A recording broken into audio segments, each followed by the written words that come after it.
Saludos cordiales, muy bienvenidos todos ustedes a este Canal 8, canal pluralista, canal tinerfeño para todo el archipiélago.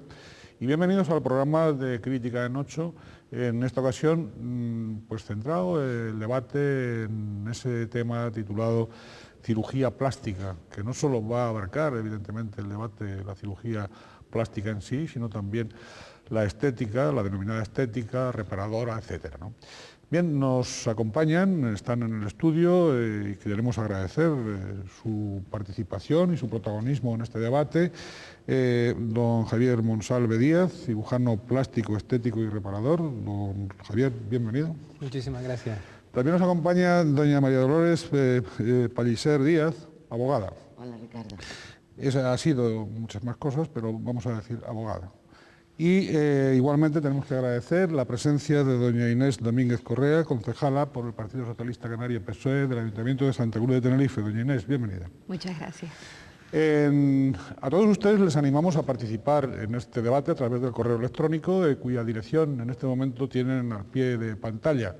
Pueden comunicarse, trasladarnos pues, sus impresiones, sus puntos de vista, sus acuerdos y sus desacuerdos con lo que aquí nuestros protagonistas del debate expongan, ¿no? Y razonen.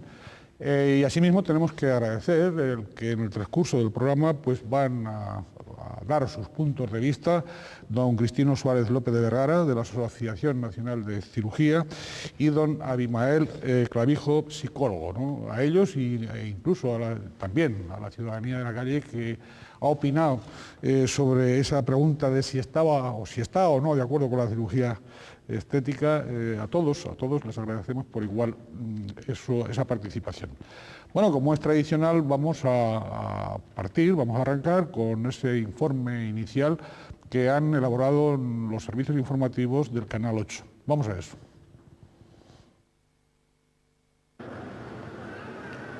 De este año no pasa, me opero.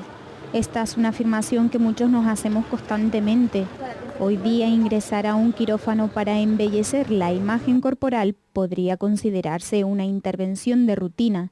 Sin embargo, el ansia por lucir mejor no es razón para que el paciente ignore una serie de precauciones fundamentales, tales como el exhaustivo conocimiento de los riesgos y beneficios posibles, la acertada elección del profesional y una sincera autoevaluación sobre los motivos que lo conducirán a la cirugía.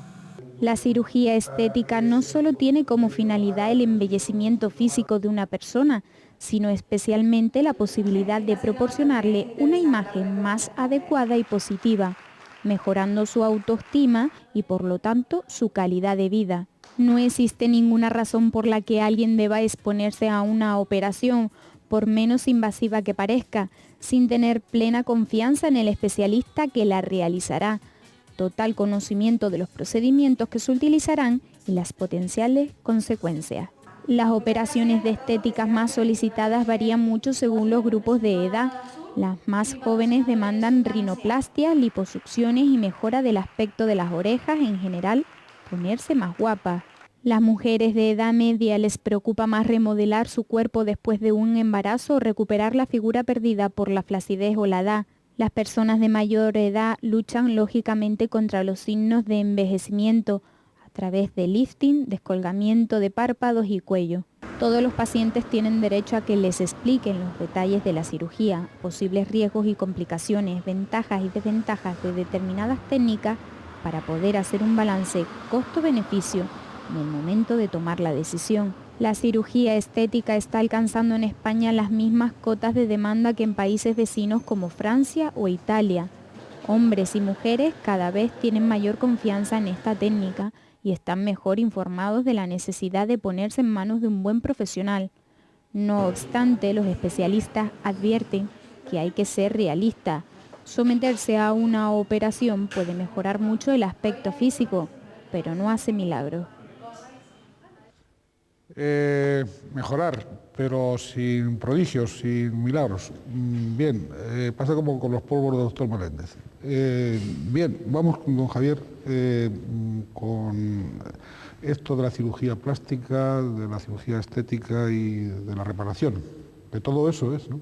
Sí, la cirugía plástica surge ya desde hace muchísimos años, desde la época de los egipcios, que trataban de reparar grandes defectos nasales después de traumatismos en gente que a la hora de robar los castigaban, en vez de algunos cortándole la mano, pues le cortaban la nariz. Entonces había otros que inventaban e ingeniaban reconstruir narices a partir de colgajos de traslación que venían de la zona frontal de la cara. La cirugía plástica compone una especialidad actualmente desde hace 1 año y medio que el Ministerio de Sanidad la tiene así definida como cirugía plástica, estética y reparadora.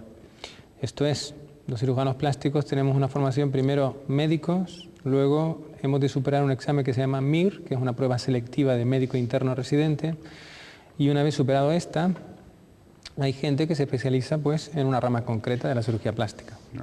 Bueno, en la cirugía plástica se sobreentiende que es muchas veces indispensable, pero no así la estética. En la vida indispensable, hay pocas cosas, como ustedes pueden imaginar. Bueno, pero quiero decir que en lenguaje coloquial, en lenguaje popular, bueno, si una persona tiene un accidente y evidentemente pues tendrá mucha más necesidad de recurrir a la cirugía plástica, eso es el ejemplo que yo quería plantearle, ¿no? Que someterse a una intervención quirúrgica pues para ser más, no sé, para adquirir más hermosura. Yo creo que la mejor definición que ha dado alguien sobre la salud ha sido la Organización Mundial de la Salud. Ella definió la salud como bienestar físico, psíquico y social. El físico es evidente, el psíquico es no tener alteraciones de carácter psíquico y que nos permita tener un comportamiento normal con nosotros y con el resto, sin alterar para nada lo que es la relación de habitualidad y de gente corriente normal. Y el social es digamos, el entorno que vivimos a veces requiere cambios para nosotros ser enteramente felices. Por eso la cirugía estética se ha democratizado muchísimo de 15 años para acá. De cuando yo empecé a ejercer, ahora el porcentaje de gente que se interviene de cirugía estética ha aumentado en un porcentaje enorme. Eso significa... Pero me imagino que no vamos a dejar hablar a los demás invitados, pero me imagino que no entre las clases populares, precisamente. No, sí. ¿También? Y tanto. ¿Los costes tan enormes? Sí. Bien. Vamos a ver, que estaba en la introducción, que es muy interesante, pero antes de entrar en la cuestión, yo le quería preguntar una cosa a raíz de lo que estaba planteando, porque él como especialista pues muchas veces pues los técnicos son muy concretos. Estamos hablando de la cirugía plástica, que es aquella que, como tú bien has dicho, Ricardo, es cuando tienes un accidente y te tienen que pues tienes un costurón en la cara y te la tienen que arreglar.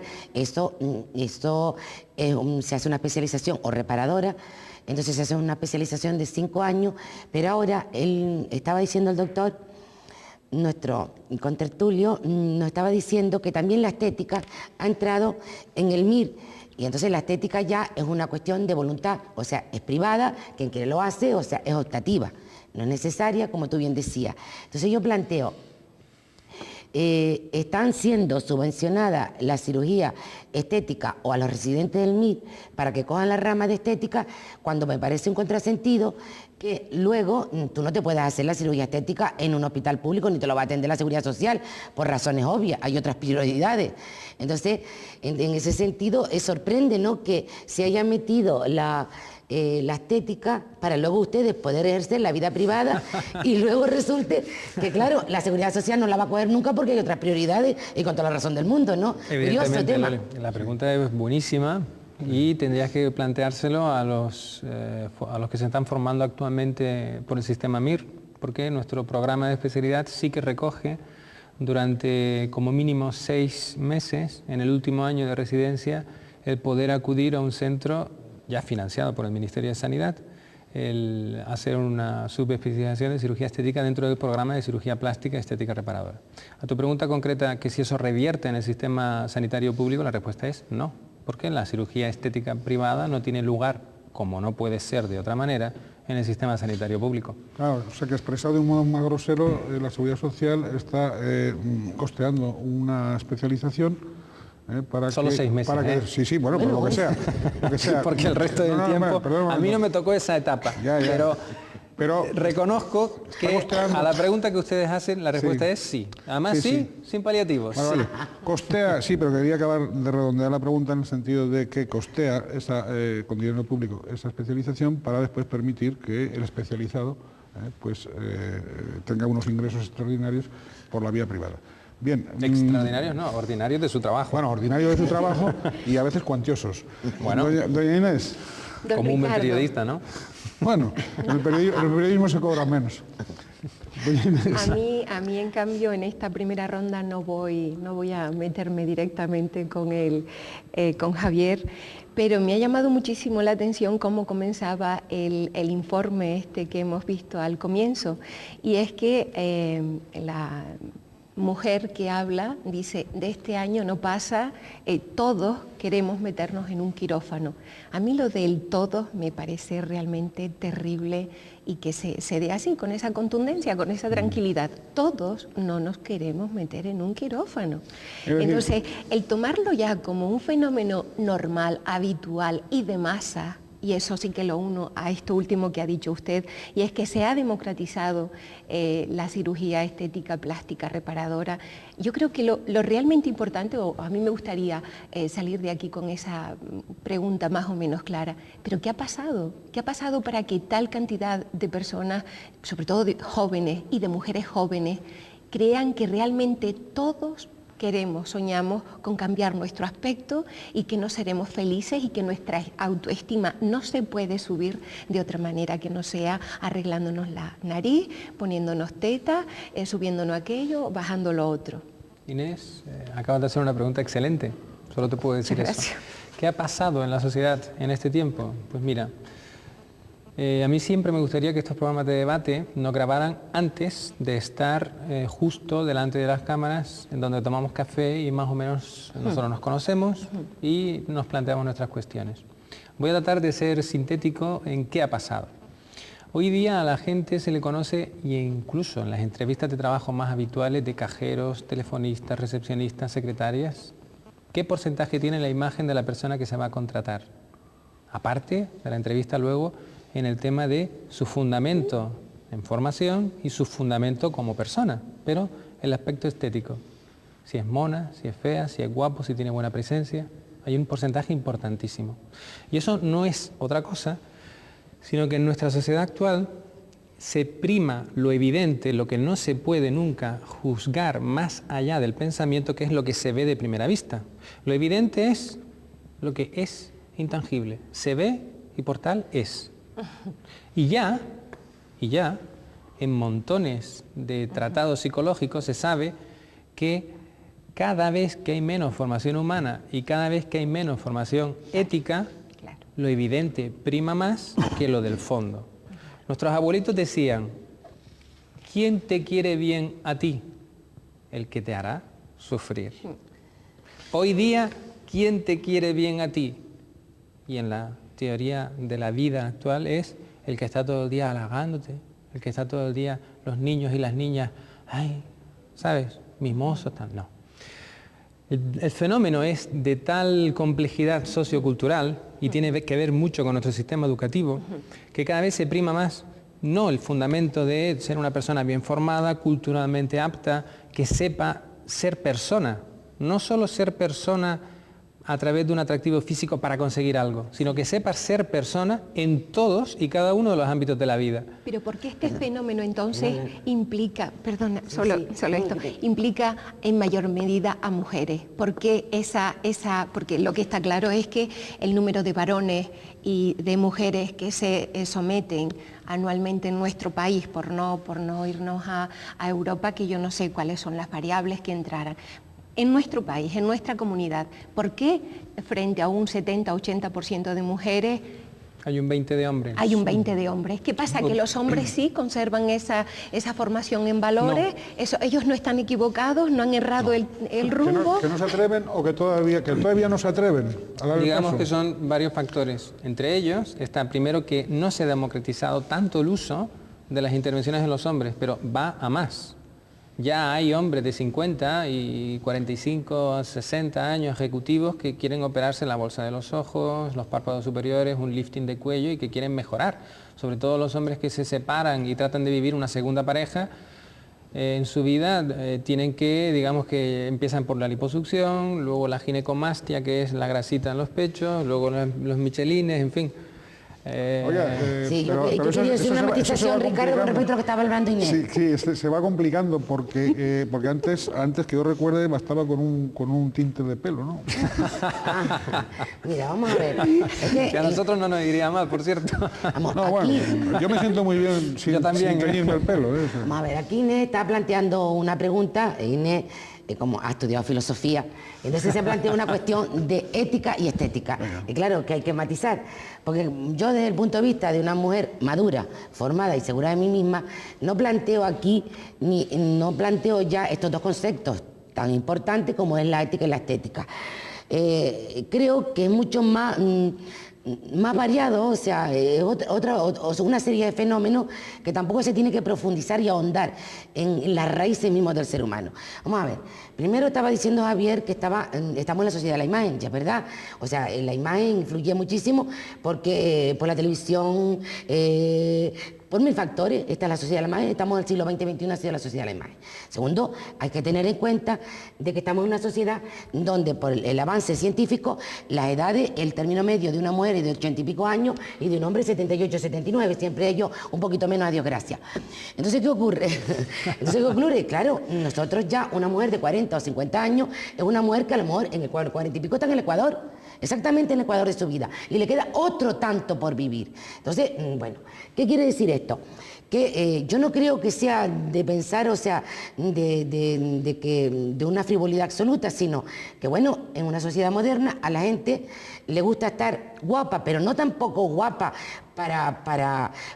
simplemente por lo que dicen los demás, sino guapa consigo mismo, agradable consigo mismo, contenta consigo mismo, contenta con atraer a su entorno familiar. O sea, hay momentos donde todos nos desquiciábamos y nos embargábamos en arreglar una casa y estábamos tirando la casa por la ventana, cambiando cada 4 años los tresillos y ahora resulta, pues, oye, pues, ¿por qué no dedicarle un poquito a nosotros? Entonces yo creo que esto no es malo, además se está generalizando, antes era de clase poderosa, o sea, es decir, clases con cierto nivel adquisitivo, famosos, etcétera, y ahora pues se ha generalizado de la clase media a la clase trabajadora. También hay mucha gente de la clase trabajadora que quiere esto. Y esto pues hay que ir considerando como un fenómeno normal. Muy bien, enseguida estaremos con ustedes, hemos agotado la primera parte del programa y lo reanudaremos muy en breve.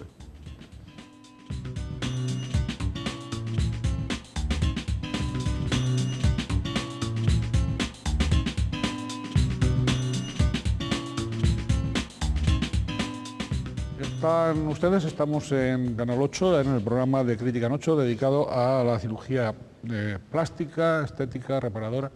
Nos acompañan en el estudio, son los protagonistas del debate, doña María Dolores Pellicer Díaz, abogada, también doña Inés Domínguez Correa, concejala por el Partido Socialista Canario PSOE en el Ayuntamiento de Santa Cruz de Tenerife, y don Javier Monsalve Díaz, cirujano plástico, estético y reparador.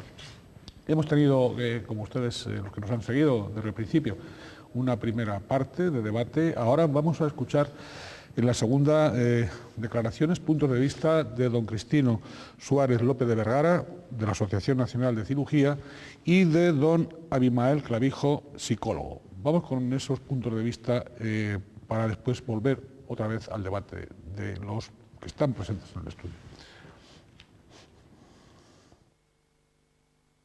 La cirugía estética no es útil siempre que nosotros hagamos un uso de ella útil en el sentido de que siempre sea para mejorarnos a nosotros mismos, pero sin dejar de ser nosotros. Hay casos en los que una cirugía estética bien aplicada es muy útil, ayuda al paciente, ayuda a su bienestar físico y psicológico, no necesariamente, como decía antes, por un accidente. Hay circunstancias en las que un pequeño cambio o un cambio en nuestra situación física nos beneficia y nos ayuda, pero siempre partiendo de la idea de que yo estoy mejorándome yo a mí mismo sin dejar de ser yo. Si consideramos la definición de salud de la Organización Mundial de la Salud que define la salud como el bienestar físico, psíquico, social y económico, pues la cirugía estética estaría situada entre el primero y el segundo, el bienestar físico porque tú te encuentras bien y el psíquico porque realmente donde empieza el motor es que yo no me encuentro bien con mi propia imagen y entonces quiero cambiarla. Eso es un concepto de salud básico, ¿no? Hay que recurrir siempre a los profesionales de reconocido prestigio, de reconocida responsabilidad y de reconocida ciencia para ir con garantías exactamente igual que hacemos cuando recurrimos a cualquier otro especialista de la salud en el campo que sea. En resumidas cuentas estamos poniendo nuestra vida en sus manos. Entonces a veces nos dejamos engañar por cantos de sirena, de precios más baratos, de tratamientos más cortos. Y bueno, esos son engañabobos y desgraciadamente, ya repito, en todas las profesiones nos encontramos con charlatanes, ¿no? La única diferencia de la cirugía estética con el resto de las otras cirugías es que se trata de pacientes que previamente son sanos bioquímicamente, por decirlo de alguna manera. Es decir, que no están desechados los pacientes que tienen enfermedades crónicas, enfermedades que puedan tener aumentar las complicaciones. Realmente las complicaciones serían, pues, en principio, la hemorragia, en segundo lugar sería la infección, y en tercer lugar, en el caso de cirugía estética, sería el mal resultado estético, ¿no? En la sociedad consumista la clave es todos aquí y ahora. Y ya, todos ahora, aquí y ya. Hombre, eso no es bueno. Debemos desarrollar un poco más nuestra capacidad de crítica, saber exactamente qué es lo que queremos y lo que vamos a hacer, por qué queremos hacerlo y en beneficio de qué y de quién. Y por supuesto, cualquier mejora de mi propia imagen para yo sentirme más a gusto en la tarjeta de presentación que yo doy a los demás, es lícito, es beneficioso, es bueno, es gratificante, en tanto en cuanto tenga yo el control de esa situación y sepa exactamente hacia dónde me dirijo y cuáles son mis objetivos. Yo creo que acuden porque se encuentran mal consigo mismos. La imagen mental que tienen de su cuerpo está mal, distorsionada. Y entonces hoy yo me encuentro con que, concretamente los hombres, porque soy calvo y quiero ponerme injertos de pelo, pues me lo pongo y punto. Yo pienso que un cambio en mi imagen que implique una cirugía de riesgo, de anestesia, pues como en cualquier otro tipo de especialidad médica de quirófano, vamos a llamarlo así, pues lógicamente el primer consejo que yo daría es lo que haríamos todos, es consultar con 2 o 3 profesionales, no quedarme con el primero que me oferte algo, ¿no? No es una cuestión de decir, hoy voy a la peluquería y me voy a cambiar el peinado, ¿no? Una intervención quirúrgica que tiene sus riesgos. El riesgo cubierto al 100% no va a estar nunca, porque realmente nunca aquí estamos jugando con parámetros que no son estancos, sino que pueden variar mucho, como es una mala cicatrización, como es sobre todo en la cirugía estética, lo más difícil es que lo que el paciente quiere y lo que el cirujano le pueda dar coincidan, ¿no? Es decir, muchas veces el paciente tiene unas expectativas muy superiores a las que el cirujano le puede ofrecer. Y eso un buen profesional sabe distinguirlo y muchas veces tener que rechazar pacientes. Hemos escuchado los puntos de vista, las declaraciones, como antes comentábamos, de don Abimael Clavijo, psicólogo, y también del doctor Cristino Suárez López de Vergara, de la Asociación Nacional de Cirugía. Volvemos al debate del estudio. Y bueno, había quedado así como en el aire antes de irnos, eso de la democratización, de que estaba ya democratizado, en fin, todo este tipo de operaciones. Y muy brevemente, yo supongo que es evidente que hay, pues, muchas personas de extractos económicos no poderosos que lo hacen, pero bueno, supongo que será con bastante sacrificio económico, a plazos, etcétera, porque las cuantías, los costes siguen siendo, en general, bastante altos, ¿no? No, y ahí yo no voy a hablar de tarifa porque yo he estado un doctor, ¿no? Está claro, lo que te quería decir con esto es que como todos los fenómenos de consumo, o costumbre, normalmente empiezan por las personas que pueden acceder a ella. Claro. Luego se va generalizando y pluralizando y va cubriendo todos los espectros de la sociedad, de una manera u otra, mejor o peor. Eso es lo que quería decir, en el sentido que al fin y a la postre en unos cuantos años yo creo que será una cuestión muy cercana a todos los ciudadanos, a pesar de su poder adquisitivo. Perfectamente aclarado, doña Roli. Hay un aspecto que ha aparecido en el informe de un modo, vamos, no en el informe, sino en las últimas declaraciones de un modo tal, y no sé si se cumple o no se cumple, si es generalizado o no, que es informar cumplidamente a quienes aspiran pues, a hacerse esa cirugía estética, reparadora, plástica, de informarles de los riesgos que tiene y de bueno, que no es ir a la peluquería, como decía el doctor Cristino Suárez, ¿no? O sea, en todos los casos se informa profundamente de los riesgos o no, o predomina en algunos profesionales, como en todas cosas, predomina ligereza o irresponsabilidad de no informar debidamente de los riesgos. Bien, ese es un paso fundamental a la hora de explicarle a un futuro paciente el proceso que va a seguir. Hay que explicarle detalladamente todas y cada uno de los pasos que va a seguir y todos y cada uno de las complicaciones que puede llegar a sufrir. Es de recalcar de estos dos reportajes que hemos visto con Abigail y con el doctor Cristino Suárez. El primero, desde el punto de vista psicológico, yo creo que ha estado acertado. En general, el bienestar social empieza por uno. Si se ve que va a mejorar en algo, va a mejorar su entorno porque él se siente con más autoestima y con mejor calidad de vida para él y por tanto para los demás. Digamos que genera felicidad porque él se encuentra mejor a su alrededor.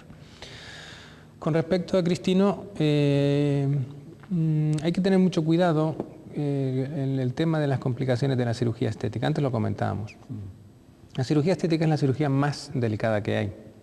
Más delicada porque el encuentro entre el cirujano plástico y el paciente debe de ser de tal calibre para obtener un buen éxito que nunca puede haber más expectativa que el resultado ofrecido. Cuando hay una asintonía, cuando hay una asimetría entre una y otra cosa, siempre habrá problemas. Porque la principal complicación de la cirugía estética es la insatisfacción del paciente por el resultado, no la infección. Infección te la puede dar el quitarte una muela, que se te haga una pericoronaritis por quitarte el cordal. No la hemorragia, porque eso tiene una fácil solución drenando. La principal complicación es la insatisfacción del paciente. ¿Y por qué hay insatisfacción? Básicamente porque el cirujano plástico no ha sabido explicar, no ha sabido, digamos que transmitir todo lo que el paciente debe de saber sobre el proceso al que se va a someter. Debe de ser una cirugía que sea estándar, con límite de calidad máximo de estándar en anestesia, con un anestesiólogo reanimador perfectamente habilitado, con un quirófano con la máxima condición de higiene, de seguridad, con un cirujano plástico y con sus ayudantes que sean cirujanos plásticos, que no sean ayudantes solo, ayudantes por serlo, sino que sean cirujanos plásticos. Es decir, no puede a un cirujano plástico, desde mi punto de vista, ser ayudado por cualquier persona, un auxiliar, un enfermero, sino que debe de ser otro cirujano plástico. Vamos con los aspectos también legales, ¿no? Los aspectos legales que eso, doña María Dolores, pues sí también nos puede ilustrar. Bueno, y por supuesto los demás, ¿no? Los demás que están aquí presentes. Me imagino que habrá equivocaciones, como en todas las facetas de la actividad humana. Habrá equivocaciones, habrá errores en algunas de esas intervenciones quirúrgicas. Pero da la impresión de que se denuncian poco o no se denuncian, o es que es todo éxito. Mira, eso, si me permitís, voy a un comentario. Yo, el año que estuve trabajando en Nueva York, Sheryl Aston, que era uno de los cirujanos plásticos que estaba allí, que era el que más lifting de cara había hecho en el mundo, tenía 30.000 mujeres operadas. Tenía ya él, cuando yo estaba allí, 57 años.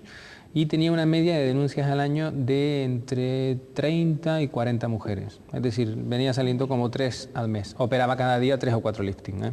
Todo también hay que verlo relativamente en la población Nueva York con el número de pacientes que cada uno opera. Si uno opera uno al año y tiene una denuncia, digamos que es un fracaso. Pero tenía que tener casi un bufete de abogados ahí a la disposición. Bueno, en Nueva York en aquella época las denuncias y las demandas estaban muy en boga. Luego ya hubo un sistema de intermediación de no llegar a juzgado, sino que el seguro de cada doctor intermediaba en la prima para darle. Actualmente en España estamos en la fase... ¿Y en Canarias concretamente? Bien. Yo te voy a hablar respectivamente de Madrid y Barcelona, que lo conozco bien, y de Canarias. En Madrid y Barcelona el porcentaje de denuncias es más alto que hay en Canarias y probablemente sea por dos factores. Primero, porque aquí en Canarias, digamos que la gente por su carácter es como más pausada o resignada, digamos más tranquila o más resignada o más... fatalista. No, tampoco se trata de eso, es el porcentaje. Momento. Sí, más retenida o más tranquila. Y digamos que el peninsular, sobre todo de las grandes ciudades, es más expeditivo, ¿no? O sea, cuando ve algún problema, trata de echar mano a lo que a su alrededor hay, a ver cómo lo puede sacar adelante o cómo puede sacar partido de ello, ¿no? El fundamental punto en esto es que cuando surge una demanda, normalmente es porque ha habido un divorcio absoluto entre el cirujano plástico y el paciente. Eso es lo que no debe de ocurrir, porque fallos tenemos todos. Un buen abogado tiene fallos, un buen arquitecto tiene fallos, un buen periodista se equivoca a veces en el enfoque de la noticia. Un cirujano plástico, como no puede ser de otra manera, es un ser humano que también se equivoca. Lo importante es que las equivocaciones no tengan marcha atrás. Esto es, que una equivocación cuando un cirujano plástico la haga, que se pueda corregir. No puede haber un punto sin retorno, no puede haber un punto final, siempre tiene que ser un punto y seguido. Ese es el punto de la complicación de la insatisfacción por parte del paciente, desde mi punto de vista, claro. Yo no voy a decir nada del aspecto legal, que aquí se lo reserva todo para Loli la venía compañía. hoy con una batería. Loli venía preparadísima y no la vamos a dejar ahí frustrada. A mí hay una cosa que me ha llamado la atención del doctor Cristino, cuando dice que el enfermo que entra en un quirófano es un enfermo sano. Es curiosa la paradoja, ¿no?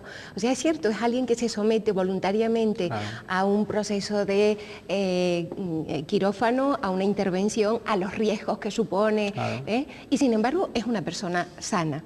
Dice, salud es sentirte bien contigo mismo. Cuando hay una atrofia en esa imagen mental y tú no estás a gusto con ella, es cuando, digamos, que estamos en los preámbulos de ese personal, de ese paciente que está a punto de meterse en el quirófano. El problema está en qué pasa cuando hablamos de adolescentes. ¿Qué pasa en la adolescencia cuando precisamente uno se levanta todos los días con un complejo nuevo? Yo lo decía antes de comenzar el programa, yo tengo una hija adolescente y todos los días tiene un complejo diferente y va sumándolos, pero a la vez también se le van olvidando. ¿Y qué pasa cuando resulta que tu autoestima y tu imagen personal en esa etapa de tu vida, que es transitoria, resulta que tú no, pues eso no es tan grave, yo no veo que... Claro.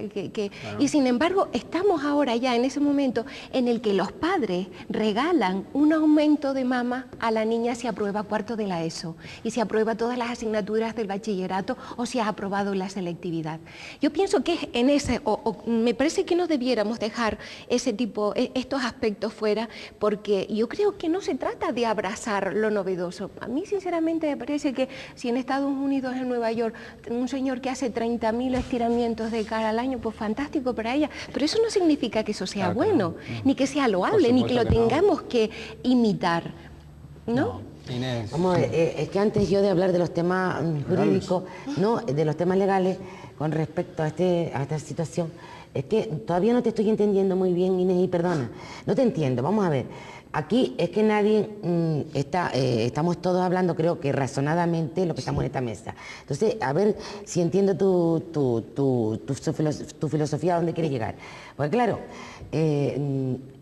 se trata de que nos están planteando un tema que está de actualidad. Sí. Entonces, que no es obsesivo, estamos planteándolo con una razón, perdona, con una razón. Claro, desde el momento que una persona se obsesione en la belleza, en operarse, es que ahora aquí y aquí y aquí, entonces, perdona, eso es un enfermo psicológico. No estamos hablando, estamos razonadamente de la circunstancia normal, de que pues te quieres tirar un poquito o que te ve las cosas normales, que no estamos hablando de obsesiones. Segundo, tampoco estamos hablando, yo por lo menos no lo considero normal, que una adolescente, como tú estás planteando, se le pague a los 14 o 15 los 16 años una operación. Eso me parece, bueno, yo que partía de otro relación, o sea, estoy pensando, por ejemplo, en aquellas personas jóvenes que a lo mejor tienen una nariz muy grande y tienen un complejo, o tienen la oreja caída como el príncipe Gale, pero todavía peor, ¿me entiendes? O sea, cosas, vamos a ver, Entonces, claro, que esas personas han tenido un complejo y que, bueno, llega una edad que tienen complejo. Estamos hablando de casos así. Es pues, que claro, las orejas de Carlos no son normales. bueno, pues por eso, pero vamos a ver, bueno, él está contento y tiene a su Camila. Pero partiendo de esa base, claro, es que tú me planteas unas cosas que digo, oye, es que estoy de acuerdo contigo, pero aquí estamos en la práctica normal, con la razón de personas que quieren pequeños arreglos, retoques, o personas que tienen un complejo y le está afectando su personalidad por determinados aspectos. Pero vamos, sin abusar y sin obsesión, está claro, porque si no, entonces estaría de acuerdo contigo. Es que claro, parto de ese razonamiento, Inés, porque claro, me está planteando un tema que yo digo, bueno... Lo ideal es llegar siempre al término medio donde el sentido común impere. Claro. Evidentemente lo que dice Inés tiene toda la razón, es decir, un adolescente que esté obsesionado cada día por el aspecto y mirándose al espejo de que si le crece la nariz o la oreja, lo primero hay que saber es que es ilegal y debe de serlo, operar a alguien que no ha cumplido aún la mayoría de edad, los 18 años en España, y quien opera con menor edad, me parece una aberración, porque no está formada todavía como persona ni tiene la madurez suficiente para poder decidir. Sin embargo, yo recuerdo el caso de una niña sevillana que muere en el quirófano con 17 años. No, 16 años. Con 16 años, Sevilla, después de que sus padres autorizaran, pues a eso es a lo que entonces, yo me Inés, refiero. ante ese extremo, yo siempre recomiendo, cuando un padre tan obsesivo con su hijo o su hija tenga tanta alteración de la morfología y tanta persecución a su imagen en el espejo, es que te busques un buen cirujano plástico amigo, y cada inquietud que tenga, que vaya a tu amigo y le diga que no necesita operarse. Porque, ¿sabes? A tu hija, por ejemplo, tú tienes que decirle... Es que, de hecho, en mi consulta vienen niñas de 16, 17 años y niñas muy guapas y modelos, y yo le digo, pues no necesitas operarte de nada. Claro. Y hay una cosa tan vieja en esto de la medicina que es, todos los pacientes que operas te darán de comer, pero todos los que no operas te darán el prestigio. En cirugía estética, todos los que no operas son, digamos, que es tu bálsamo reparador del sentido común. Bien, estaremos enseguida con ustedes otra vez. Intervendrá doña María Dolores Pellicer, sobre todo en los aspectos legales, en el último tramo de este debate.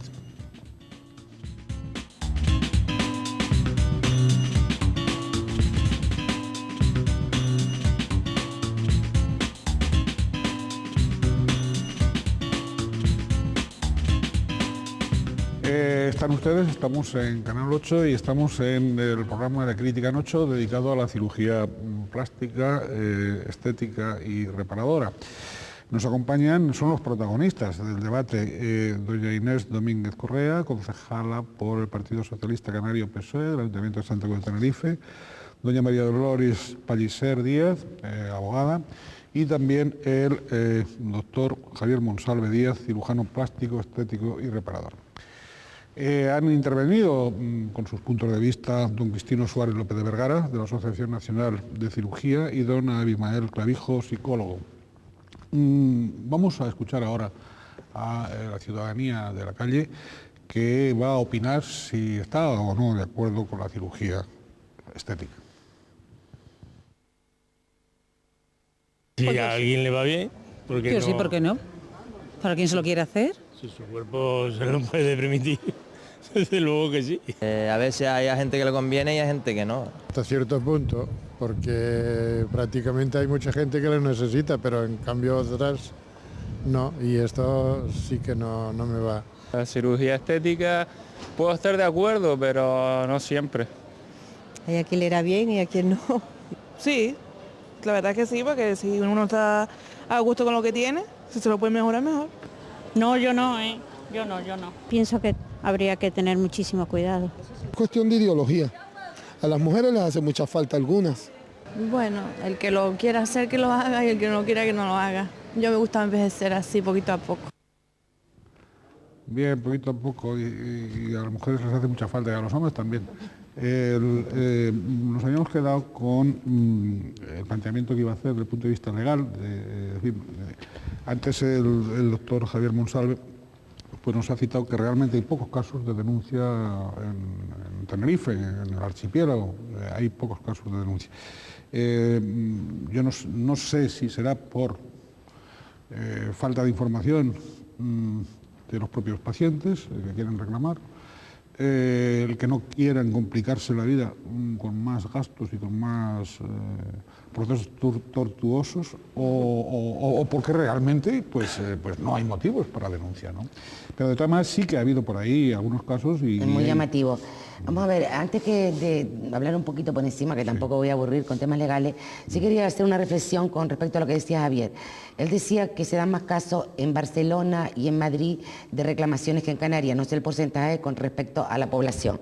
Lo que sí plantearía es una cosa, es posible que las reclamaciones allí sean por no estar contentos, que eso sería un tema muy interesante, por no estar contentos como han sido operados, y sin embargo las reclamaciones en Canarias es por homicidio imprudente, por lesiones, o sea, y sobre todo por clínicas clandestinas y centros clandestinos, por intrusismo profesional en Canarias. Entonces, yo no sé ya, porque eso yo no lo he estudiado en las comunidades de Barcelona y Madrid, pero sí que el intrusismo profesional en Canarias se da mucho, y la prueba es, nos acordamos de un caso que fue espantoso, que fue una peluquería en Lanzarote, que bueno, que se arriesgaba y que no sé si eran 20 o 30 o 40 mujeres que le implantaron silicona en los pechos y que bueno, y alguna, bueno, menos mal que alguna denunció, pues si no todavía a estas alturas estaría poniendo pechos de silicona en una peluquería de Lanzarote sin medio alguno en Arrecife.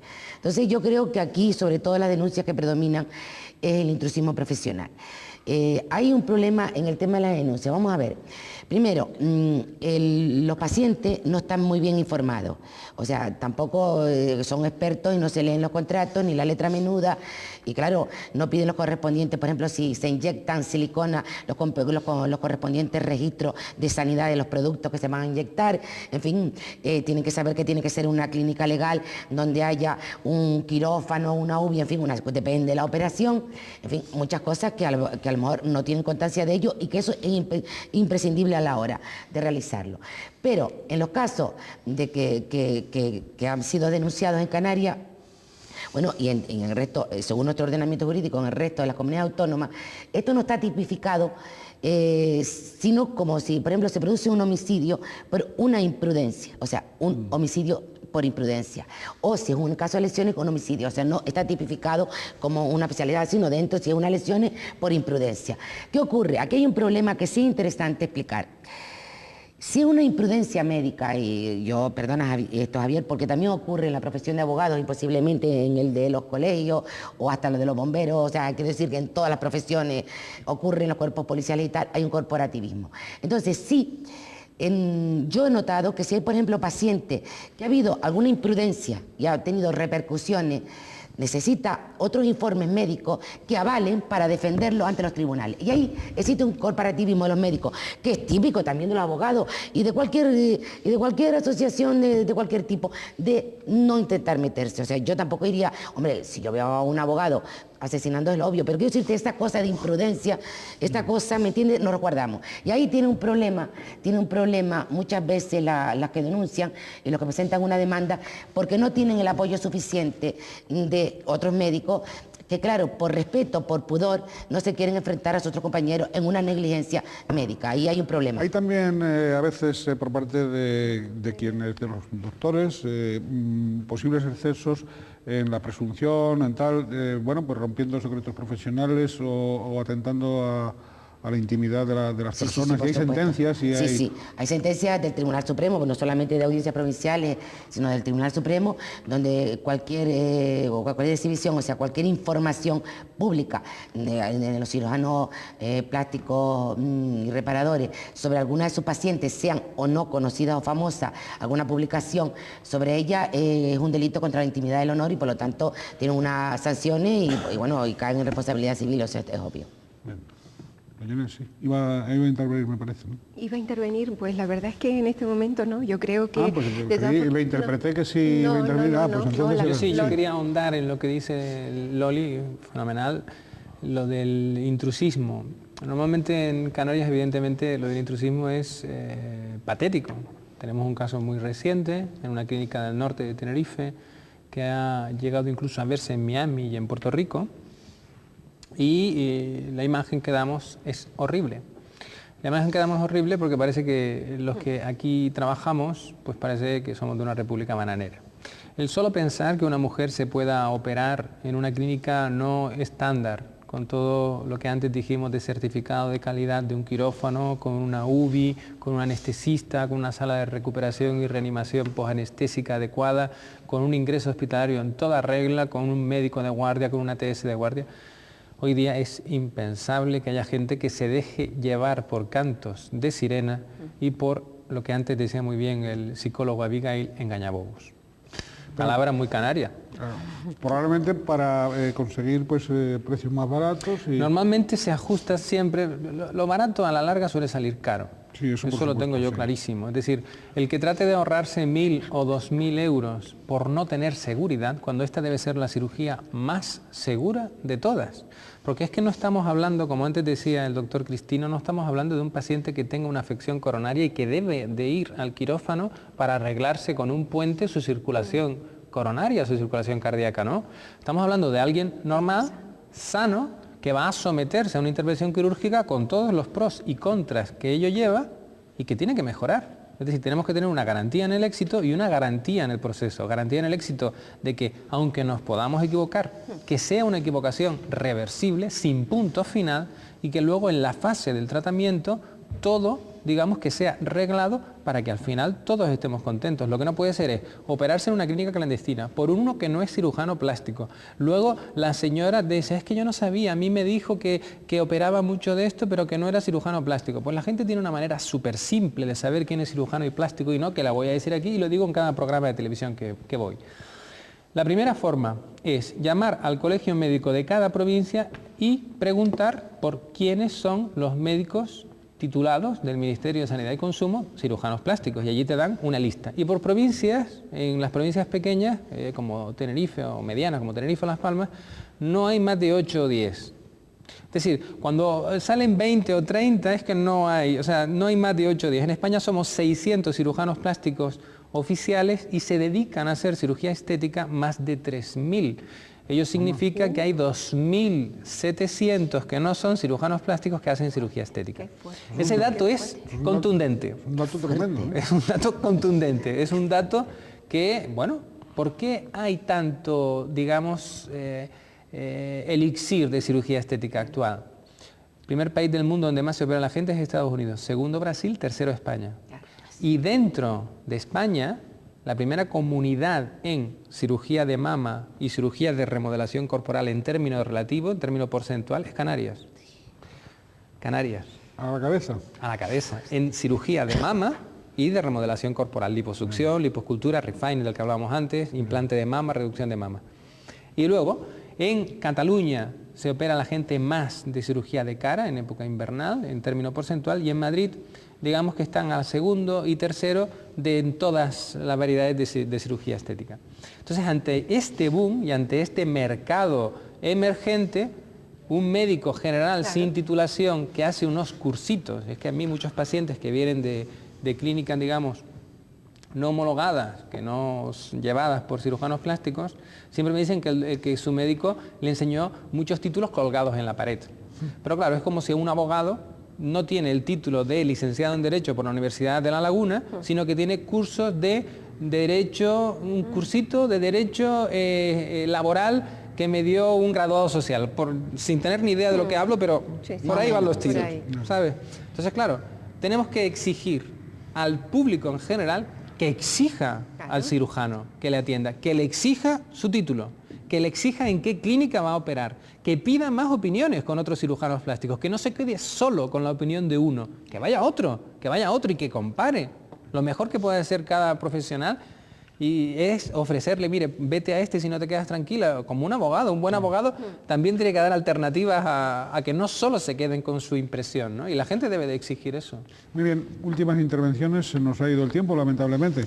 Así que, doña Inés, última intervención. Agote usted todo, muchas gracias. todo lo que quiera decir. Don Ricardo, me parece, voy a enlazar con lo que decía Javier, y es que a mí me parece que cuando antes hablábamos de la cultura, de por qué en la península quizás se reclama más.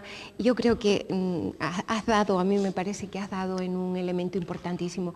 Los canarios no tenemos conciencia, porque en un programa como este tienes que dirigirte a la audiencia para decir, esto es como obvio, ¿no? O sea, esto es como ir al supermercado a comprar una lata de cualquier cosa. No, tú vas a buscar y te cercioras de lo que contiene la lata, de los ingredientes, de los antioxidantes, de los, ¿no? Claro. Entonces, quizás al canario lo que sí nos falta es una cultura de la reclamación, de la denuncia, de exigir.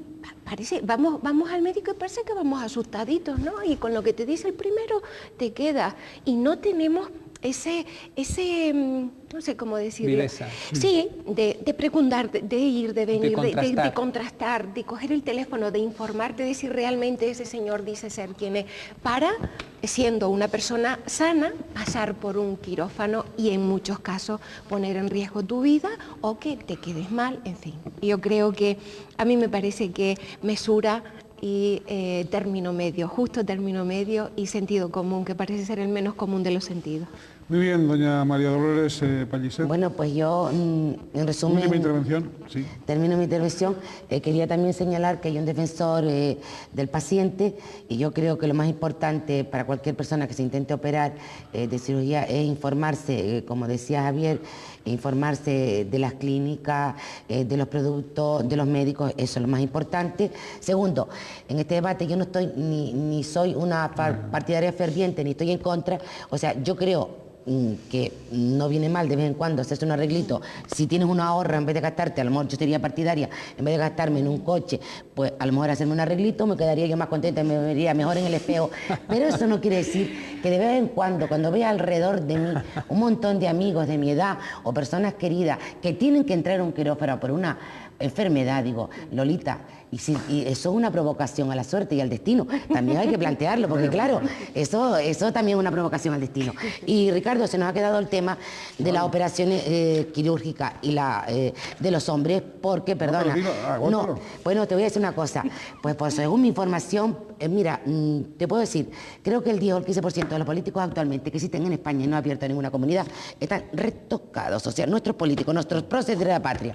Imagínate cómo se están poniendo los hombres. Perdón un momento, retocados físicamente, ¿quieres decir? Sí, retocadito. Sí, hombre, que claro. Algunos ya podrían retocarse otras cosas. O sea, que la cosa va, este fenómeno de los hombres que parece frívolo, y que es un tema que se está haciendo costumbre, que parece frívolo, cuestión de mujeres, parece que va más, incluso nuestros próceres políticos, vaya por Dios, me han dado el dato, a lo mejor estoy equivocada, el 10% en España.